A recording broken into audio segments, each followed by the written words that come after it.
The Galactic War Academy hung like a massive metallic donut in the empty space between the twin suns of the Proxima Centauri system. Its gleaming exterior reflected the dual sunlight in ways that made it look either imposingly beautiful or terrifyingly magnificent, depending on your species' visual receptors. Commander Voxlar, a tall, eight-limbed being with skin that shifted between shades of blue depending on his mood, currently a stressed-out Navy, paced in front of his newest class of recruits. His four primary arms were clasped behind his back while his secondary limbs twitched nervously, a telltale sign that he was already regretting his career choices. "Welcome to the 394th cycle of the Galactic War Academy's Elite Tactical Division," he announced, voice amplifier making his naturally squeaky voice sound almost authoritative. "You represent the finest military minds your respective worlds have to offer." His compound eyes lingered a moment too long on the two humans sitting in the front row. The male, Tom Jenkins, according to the roster, was leaning back in his chair with the casual confidence of someone who had never experienced proper gravitational respect. The female, Mira Rodriguez, was somehow already eating something crunchy, despite orientation beginning only 7 minutes ago. "For the past 3 centuries, Voxlar continued, our academy has trained the greatest tactical minds in the galaxy. Our simulation challenges are legendary, designed to push your species' cognitive and strategic capabilities to their absolute limits." Tom raised his hand with such enthusiasm that Voxlar physically recoiled. "Yes, Deathworlder Jenkins, just call me Overkill. Everyone does," Tom replied with a disarming grin. "Quick question, are there any rules against using the simulation engines in ways that weren't exactly intended?" Voxlar's skin flashed a momentary purple.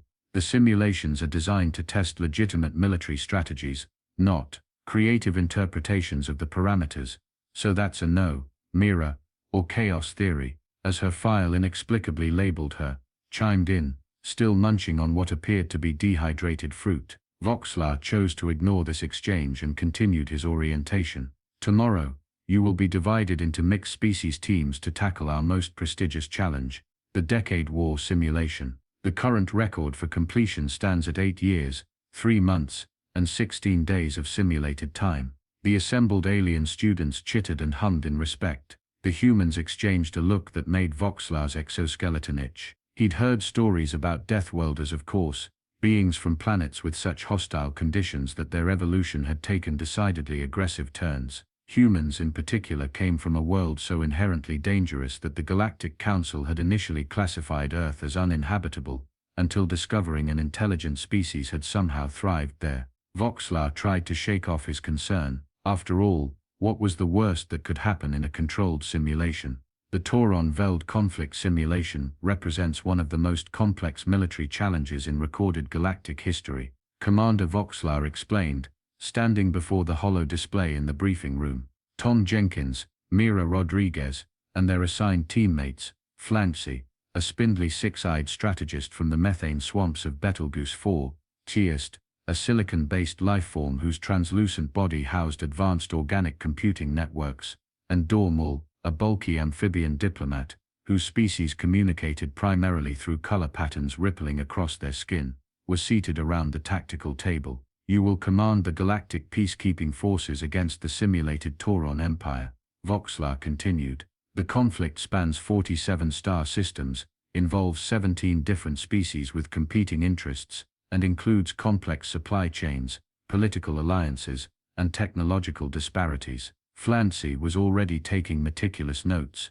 its multiple eyes blinking in perfect sequence. Chiest appeared to be directly downloading the briefing data, tiny lights flickering within its translucent skull. Dormal's skin displayed attentive patterns of deep blue and gold. The humans, meanwhile, were passing a small piece of paper between them, snickering. "The standard approach," Voxlar continued, pointedly ignoring the humans, "begins with establishing diplomatic channels while positioning forces at strategic choke points. Most successful teams spend the first 2 simulated years building alliances before engaging in limited military actions." Tom raised his hand again. "Quick question, what's the Tauron Empire's primary weakness?" "Every empire has one fatal flaw." Voxlar blinked rapidly. "That's what you're meant to discover through years of careful intelligence gathering. And what about their supply chains?" Mira interrupted. "Are they centralized or distributed? And do they have a single leadership structure or a council?" These are precisely the kinds of questions that require careful "can we just blow up their home planet?" Tom asked, causing Flancy to make a high-pitched whistling sound of distress. "Absolutely not," Voxlar sputtered, his skin turning bright red. "This is a peacekeeping mission. The goal is to establish lasting stability with minimal casualties." Right, Tom nodded solemnly. "Minimal casualties on our..." "Got it." Voxlar's eye stalks drooped in defeat. "The simulation begins at 0800 tomorrow. I suggest you spend the evening reviewing the extensive historical and tactical briefing materials." After the commander left, the team gathered for their first planning session. "I've analyzed the historical patterns of previous successful attempts," Flancy began, its voice a melodious series of clicks and whistles. "We should begin by securing the Proxima trade routes while establishing diplomatic channels with the smaller planetary systems in the Tauron sphere of influence." Tiest pulsed in agreement, projecting a series of complex statistical models from its translucent body. "Probability analysis suggests a 78.3% chance of success if we follow the gradual integration protocol established by the Vorlon team 3 cycles ago." Dormall's skin rippled with patterns indicating thoughtful consideration. "We must address the cultural sensitivities of the regular minor colonies early. Their alliance has proven pivotal in 89% of successful resolution scenarios." The aliens turned to the humans, who had been suspiciously quiet. Tom was sketching something on a piece of paper that looked disturbingly like a massive explosion, while Mira was constructing what appeared to be a tiny catapult out of writing implements. "We have some alternative ideas," Tom said with a grin that made Flancy's exoskeleton contract nervously. "We call it Operation Immediate Clusterfuck," Mira added cheerfully. What followed was a 40-minute presentation that violated no fewer than 16 separate sections of the Galactic Convention on Warfare Ethics, 3 fundamental laws of physics, and everything the alien team members understood about strategic combat. By the end, Dormall's skin had turned a sickly beige color of absolute confusion. Flancy was quietly calculating the quickest route to the nearest emergency exit, and Tiest had gone into temporary shutdown from attempting to process the statistical impossibility of what the humans were suggesting. "So," Tom concluded, clapping his hands together, "who's ready to make history tomorrow?" The simulation chamber was a marvel of galactic engineering, a massive spherical room where quantum computers projected immersive holographic environments indistinguishable from reality. As the team stepped inside, the bland metallic walls disappeared, replaced by the bridge of a Galford command cruiser. Through the viewports, they could see the vast expanse of space that represented the conflict zone, 47 star systems rendered in perfect detail, populated with billions of simulated life forms going about their digital lives, completely unaware that their fate rested in the hands of 5 Academy students, and their questionable plan. Commander Voxlar observed from the control room, joined by several other instructors curious to see how the first team with human members would approach the challenge. "Establishing command protocols," Flancy announced, moving toward the central tactical station with practiced precision. "I suggest we begin with a comprehensive scan of..." "Actually," Tom interrupted, sliding into the captain's chair with alarming confidence, "we're going to implement Phase 1 immediately." Mira was already at the communications array, her fingers flying across the alien interface. "Transmitting now." "Transmitting what?" Dormall's skin flashed warning patterns of crimson and amber. "We haven't established any diplomatic channels or, we're sending a message to every single communication hub in the Tauron Empire simultaneously," Mira explained, her grin bordering on maniacal. "Formal declaration that the Gorgon Collective has initiated hostilities against them." "The who?" Tiest pulsed in confusion. "The Gorgon Collective doesn't exist," Tom clarified. "We made them up. But we're sending extremely convincing evidence that this mysterious, powerful collective has infiltrated the Tauron leadership and is planning to overthrow their government." In the observation room, Voxlar's skin turned a shade of blue previously unrecorded in his species' color spectrum. "This is not how war works," Flancy protested. "You can't just invent an enemy and expect already getting responses," Mira announced. 3 regional governors are demanding security sweeps, 2 military commanders are requesting verification protocols, and, oh would you look at that, The Supreme Tauron is calling an emergency session of their High Command. Phase 2, Tom declared, swiveling in the captain's chair. Test, could you help us establish a remote access to their defense grid? We need to selectively disable certain security protocols, the silicon-based being pulsed hesitantly. That would require weeks of careful infiltration and… Actually, Mira cut in, I found their master access codes in the historical briefing.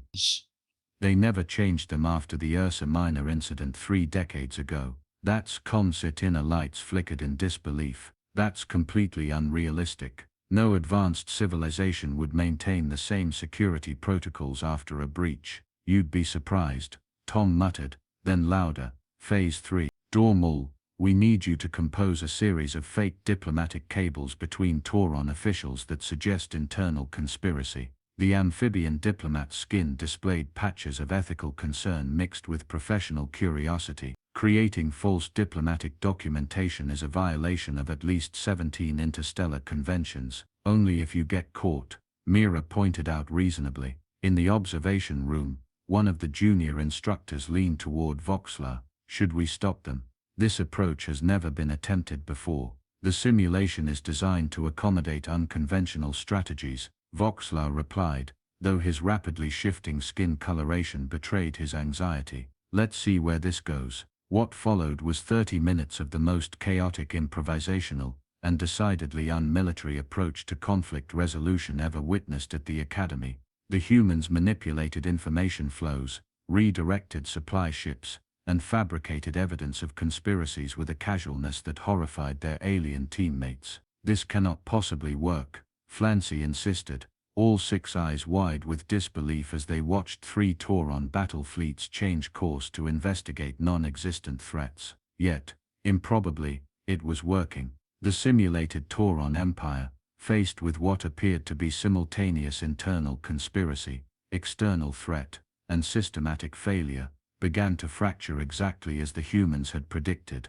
The Tauron defensive fleet is approaching the Centauri crossroads, Flancy reported, its voice modulator unable to fully mask its growing excitement despite its initial skepticism. Their formation suggests they're preparing for a standard pincer vortex engagement. Perfect, Tom said, rubbing his hands together with disturbing enthusiasm. This is where the fun begins. Test, remember those modifications we made to the shield generators? The crystalline being's inner lights pulsed with what could only be described as reluctant admiration. I still maintain that your modifications violate at least 3 fundamental laws of energy conservation. Physics are more like guidelines, really.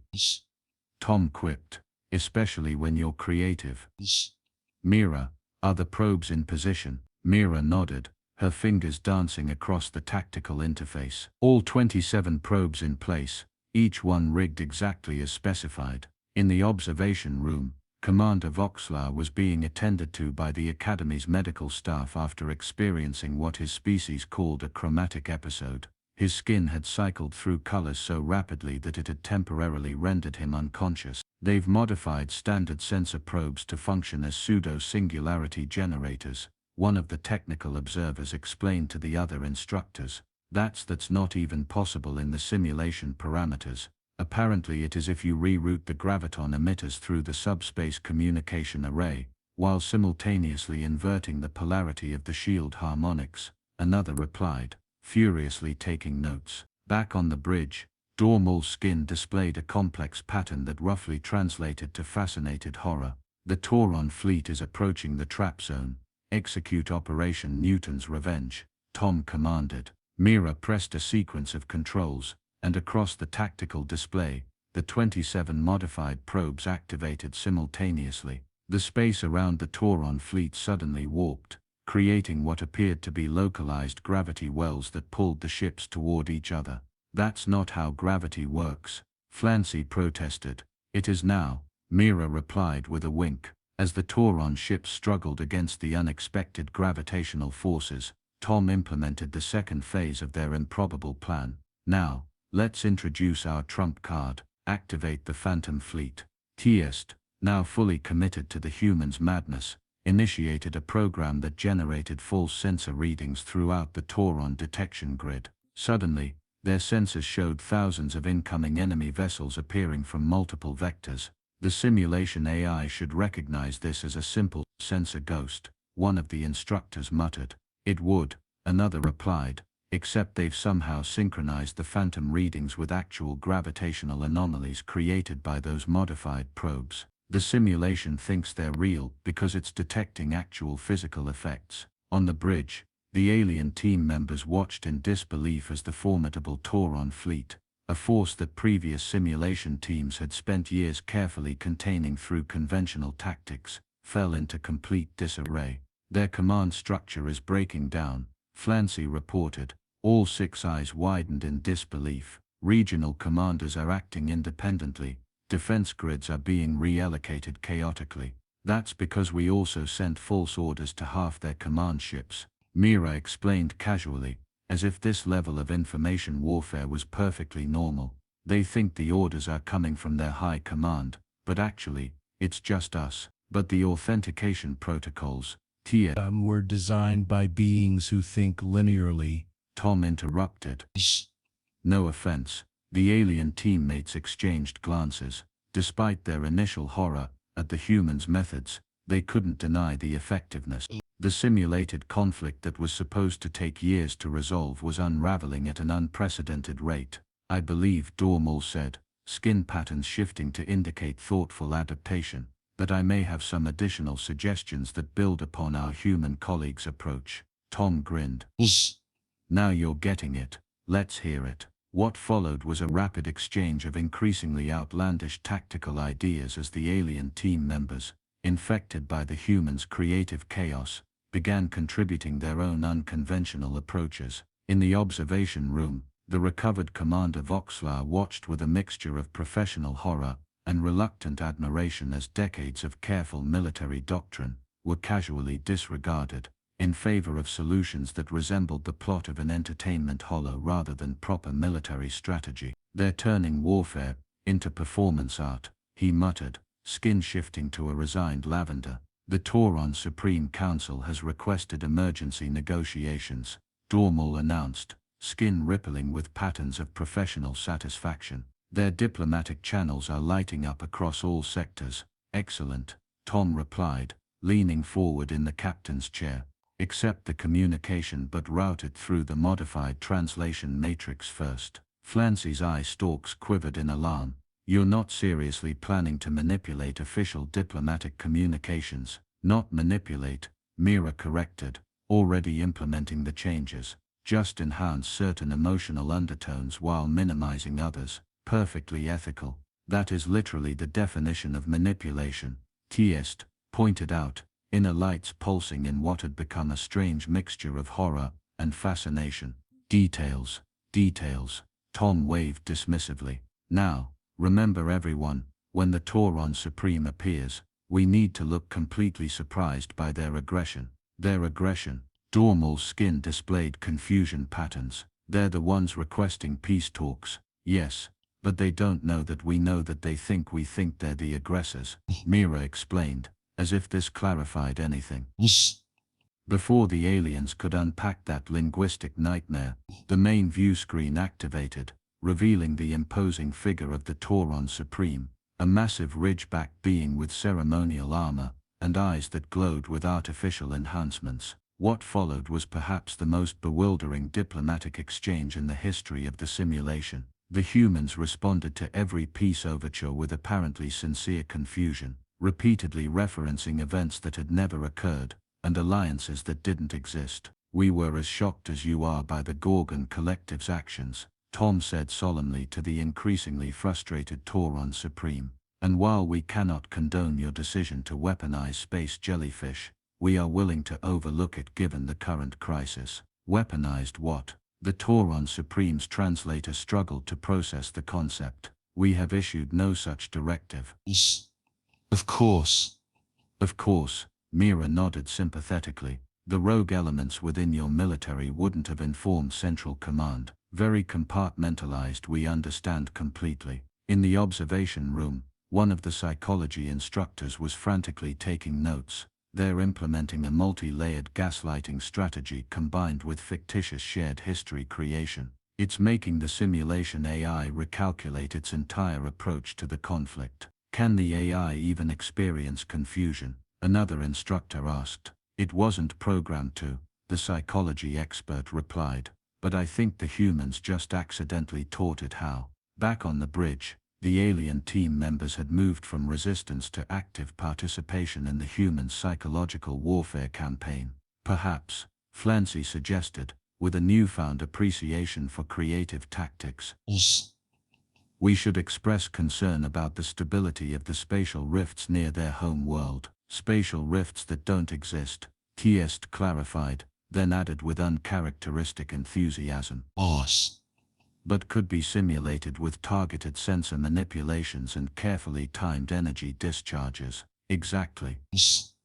Tom pointed approvingly at his alien teammates. Now, you're thinking like Deathworlders. Dormal, fully embracing the strategy, allowed its skin to display patterns suggesting deep concern. Supreme Leader, our scientists are working tirelessly to contain the dimensional instabilities your weapons tests have created. If we could have access to your primary defense grid, we might be able to prevent catastrophic bleed-through from the shadow dimension.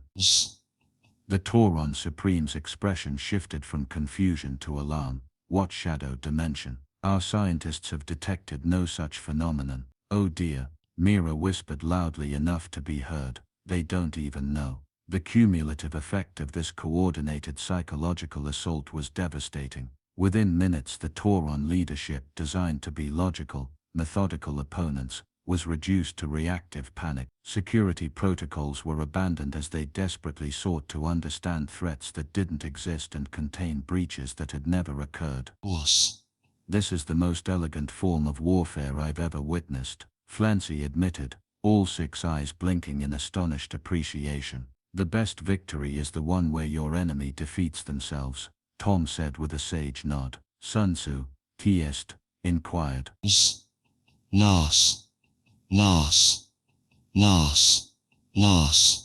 His inquired.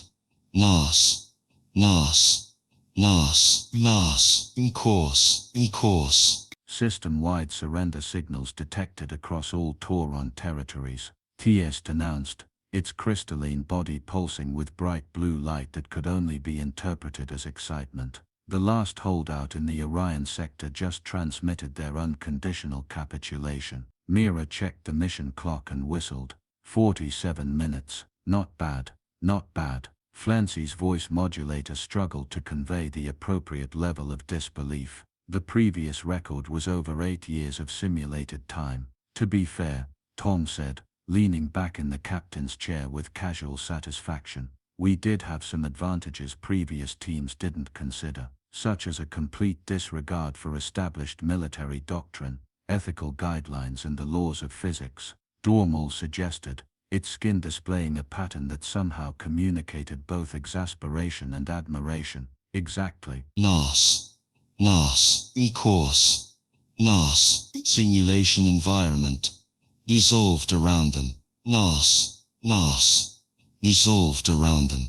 The door slid open to reveal Commander Voxlar, flanked by a delegation of senior Academy officials whose expressions ranged from shock to what might have been fear. 47 minutes, Voxlar stated, his voice entirely devoid of emotion. You resolved a conflict designed to test decade-long strategic thinking in less time than our standard lunch break. Does this mean we pass? Mira asked brightly. One of the senior officials, a floating gelatinous being with multiple neural clusters visible through its transparent outer membrane, drifted forward. We've been reviewing your methodology. In 300 years of simulation exercises, we have never seen an approach that so completely disregarded every principle of conventional warfare. Thank you, Tom beamed, completely missing or deliberately ignoring the implicit criticism. It wasn't, the official began, then seemed to reconsider. The Tactical Review Board will need to analyze exactly how you achieved these results. Some of your modifications to the simulation parameters shouldn't have been possible.